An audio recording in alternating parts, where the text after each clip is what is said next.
One sunny morning, Kibby spotted a shimmering fishbowl on the kitchen counter.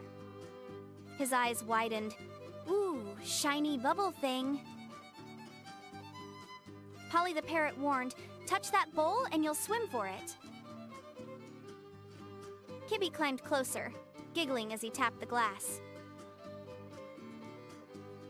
Suddenly, Chippy the mouse sneaked behind him, causing Kibby to startle. Splash! The fishbowl tipped over. The goldfish flopped across the floor. Kibby panicked, trying to save it. Chippy rode a sponge like a surfboard, shouting, "Hang 10, furball!"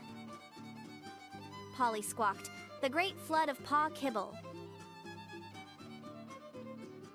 Kibby scooped the fish back into the bowl, but it cracked. Everyone froze as water dripped, then gushed.